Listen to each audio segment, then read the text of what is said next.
ცარიელი ქიმია, გულს დაგიავადმყოფებს, თირკმელებს დააზიანებს, შეიძლება კუჭის წყლულიც კი გამოიწვიოს. სწორედ ასეთი წარმოდგენა აქვს უმეტეს ადამიანს ენერგეტიკულ სასმელებზე, თუმცა რაღაც სიმართლის მარცვალი შეიძლება ასეთ დამოკიდებულებაშიც ვიპოვოთ, რადგან არსებობს კონკრეტული შემთხვევები, როდესაც ზედოზირებამ ენერგეტიკული სასმელებისა გამოიწვია ადამიანის სიკვდილი. ამაზე დეტალურად ვიდეოს მიმდინარეობაში ვისაუბრებ. საქმე კი ის არის, რომ დღესდღეობით ენერგეტიკული სასმელების შესახებ რეკლამები სოციალურ მედიაში თუ მის გარეთ ძალიან აქტიურად მიმდინარეობს. დღევანდელ ვიდეოში კი გაიგებთ მართლა ასეთი სახიფათოა თუ არა ენერგეტიკული სასმელების მიღება და ზოგადად რა რისკების შესახებ უნდა ვიცოდეთ, როდესაც მსგავს პროდუქტს მოვიხმართ. ენერგეტიკული სასმელის შემადგენლობას რომ გადახედოთ, მივხვდებით, რომ იქ ძალიან ბევრი ქიმიური შემადგენელი ნაწილია, რომლის შესახებაც შეიძლება ადამიანმა ერთი შეხედვით არაფერი იცოდეს და ეს ყველაფერი ქიმიურ ლაბორატორიაში არსებული რეაგენტების სახით წარმოიდგინოს, თუმცა სინამდვილეში მოკლედ რომ მოუყაროთ თავი, ყველა ენერგეტიკული სასმელი მეტნაკლებად შეიცავს კოფეინს, ტაურინს, შაქარს, გუარანას და B ვიტამინების კომპლექსს. დანარჩენი ქიმიური ნივთიერებები არის ძირითადად კონსერვანტები, ქიმიური საღებავები, არომატიზატორები, რომლებიც ესეთ სასმელებს სხვადასხვა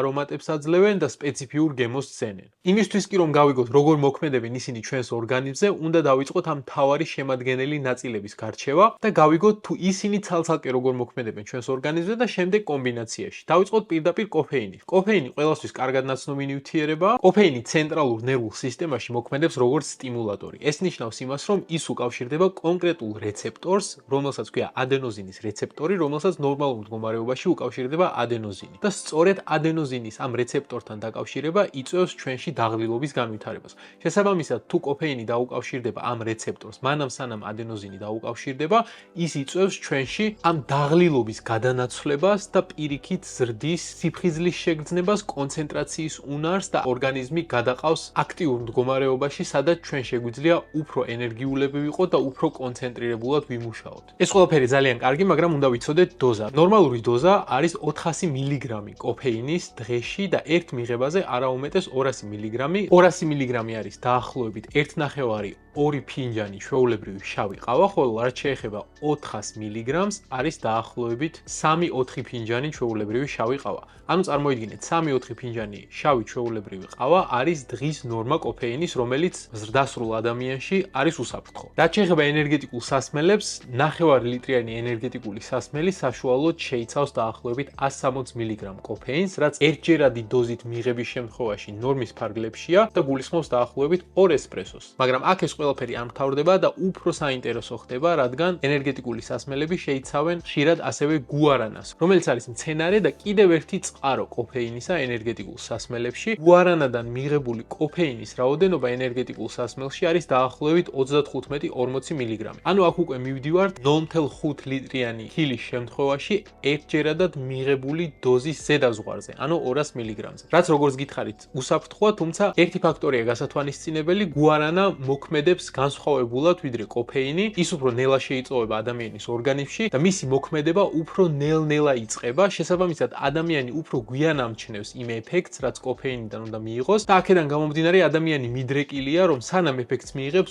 უფრო დიდი რაოდენობით მიიღოს სასმელი და შესაბამისად კოფეინის უბადოზირების რისკი არსებობს, ვიდრე მაგალითად ნორმალური კოფეინის შემთხვევაში. რაც შეეხება მოზარდებს და ორსულებს, აქ კოფეინის დოზა რა თქმა უნდა უფრო ნაკლებია. მაგალითად მოზარდებისთვის არის დაახლოებით 2,5 მილიგრამი კილოგრამ სხეულის მასაზე, რაც გამოდის მაგალითად 50 კილოს შემთხვევაში 125 მილიგრამი კოფეინი დღეში, ხოლო ორსულების შემთხვევაში დღიური დოზა არ უნდა სცდებოდეს 200-დან 300 მილიგრამს. ასე რომ განსაკუთრებით მოზარდების შემთხვევაში უნდა დავაკვირდეთ დოზას, რადგან ძალიან სწრაფად შეიძლება ამ დოზას გადავაჭარბოთ ყოველდღიურად, განსაკუთრებით ისეთ კონცენტრირებულ სასმელებში, როგორებიც თანამედროვე სამყაროში უკვე მარტივად ხელმისაწვდომია, რადგან ამ ყველაფერმა სიცოცხლისთვის საშიში შედეგები შეიძლება გამოიწვიოს. მაგალითად, რამდენიმე წლის წინ ბაიერნში, გერმანიაში 16 წლის გოგონამ უცბად სკოლაში დაკარგა გონება და 3 დღის შემდეგ კლინიკაში გარდაიცვალა. იმის შემდეგ, რაც გამოიკვლიეს მისი სიკვდილის მიზეზი, აღმოჩნდა, რომ ამ გოგონას ჰქონდა გულის კუნთის ანთება, ანუ მიოკარდიტი, რომელიც მანამდე სპეციფიური ნიშნებით არ გამოვლინდა და არ იყო, ასე ვთქვათ, მისთვის ცნობილი და ეს დიაგნოზი არ ჰქონდა და გადაჭარბებული დოზით ენერგეტიკული სასმელების მიღების შემდეგ კომბინაციაში მიოკარდიტთან აღმოცენდა არითმია, რომელიც სამწუხაროდ ამ გოგონას შემთხვევაში სასიკვდილო აღმოჩნდა. ამასთან მნიშვნელოვანია ვიცოდეთ, რომ ენერგეტიკული ენერგეტიკული სასმელების ალკოჰოლთან შერევა განსაკუთრებით სახიფათოა, რადგან ალკოჰოლი თავისი საპირისპირო მოქმედებით ენერგეტიკულ სასმელებზე ბრუნავს ჩვენში იმ რეაქციას, რაც რეალურად ენერგეტიკულმა სასმელმა უნდა გამოიწვიოს და შესაბამისად აქაც ზედოზირების რისკი მაღალია, რადგან ჩვენ ვერ ვიღებთ იმ შედეგს, რასაც ნორმალურ შემთხვევაში ალკოჰოლის გარეშე მივიღებდით. ანუ გულისხმობ სიმპათიკური ნერვული სისტემის გააქტიურებას, რაც გამოიხატება კონცენტრაციის გაზრდაში, სიფხიზლის გაზრდაში, გულისცემის სიხშირისა და არტერიული წნევის გაზრდაში. მნიშვნელოვანია ვიცოდეთ ასევე, რომ ვარჯიშის დროს, განსაკუთრებით ინტენსიური ვარჯიშის დროს, რომელიც ისედაც წვირთავს გულსისწრაფთა სისტემას, დამატებითი სტრესი ენერგეტიკული სასმელით შეიძლება ერთი შეხედვით ეს ყველაფერი ვარჯიშის დროს ეფექტური მოგვეჩვენოს, თუმცა რეგულარულად მიღების შემთხვევაში გულსისწრაფთა სისტემა დიდწილად იტვირთება. რამაც შეიძლება გამოიწვიოს, როგორც უკვე გითხარით,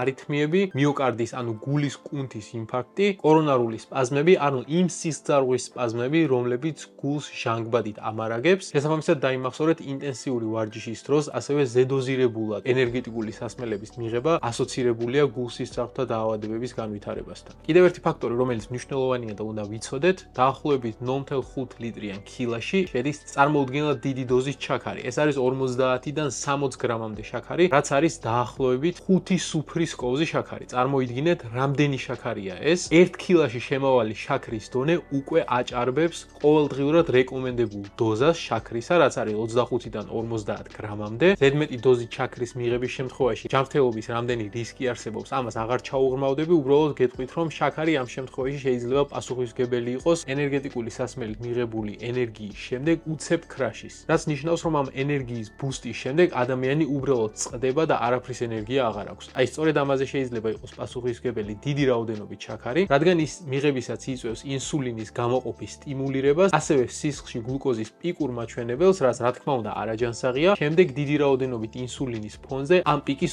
უცბად შემცირებას და რეგულარულად მიღების შემთხვევაში დიდხნიან პერსპექტივაში ინსულინ რეზისტენტობას, რაც რა თქმა უნდა დიაბეტის ჩამოყალიბების წინაპირობაა. ასევე ტაურინზე გეტყვით ერთ-ორ სიტყვას, რომელიც კოფეინისგან განსხვავებით უფრო დამამშვიდებლად მოქმედებს ჩვენს ცენტრალურ ნერვულ სისტემაზე, ასევე გავლენას ახდენს კალციუმის არხებზე ჩვენს გულის კუნთში. ძირითად შემთხვევებში ადამიანებისთვის ეს არის მარტივად მისაღები რამ, თუმცა კოფეინთან კომბინაციაში ტაურინმა შეიძლება ხელი შეუწყოს არითმიების ჩამოყალიბებას. ასევე ბოლო პერიოდში კვლევით დადგინდა, რომ ტაურინი ზოგადად ლეიკემიური უჯრედების გამრავლებას უწყობს ძვლის ტვინში ხელს, თუმცა ეს იმ შემთხვევაში, როდესაც ადამიანი უკვე დაავადებულია ლეიკემიით. ტაურინის გავლენა ლეიკემიის ჩამოყალიბებაზე ჯერჯერობით საერთოდ უცნობია, თუმცა ლეიკემიით დაავადებულ ადამიანებში ნათელია, რომ ტაურინის დიდი დოზით მიღება იწვევს ამ სიმსივნური უჯრედების გამრავლებას. ძალიან ბევრი სახიფათო რამ თქვით და ეხლა შეგვიძლია შევაჯამოთ, შეიძლება თუ არა მსგავსი სასმელების მიღება. რა თქმა უნდა შეიძლება, პირველ რიგში უნდა დავაკვირდეთ დოზას, რადგან ეს სასმელები ჩვენი ჯანმრთელობისთვის არ არის დამაზიანებელი მოცემული დოზების ფარგლებში. ძალიან მაღალი დოზით შაქრის შემცველობიდან გამომდინარე კი რეგულარულად მიღება მსგავსი სასმელების, რა თქმა უნდა ჯანმრთელობისთვის არ არის რეკომენდებული, თუმცა როგორც გითხარით, ხანდახან დაღლილობის დასაძლევად ჩვეულებრივად ნორმალურია მსგავსი პროდუქციის მიღება, განსაკუთრებით მაშინ, როდესაც ჩვენ ვიცით რისკები, დოზები და შეგნებულად ვრჩებით ჯანსაღ ფარგლებში. დღევანდელი ვიდეოსთვის სულ ეს იყო, მეგობრებო, დაწერეთ კომენტარებში რა თემები გაინტერესებთ და რაზე გადავიღო შემდეგი ვიდეოები, დალაიქეთ ვიდეო თუ მოგეწონათ და გამოიწერეთ არხი. მე კი დაგიბრუნდებით შემდეგ ვიდეოში.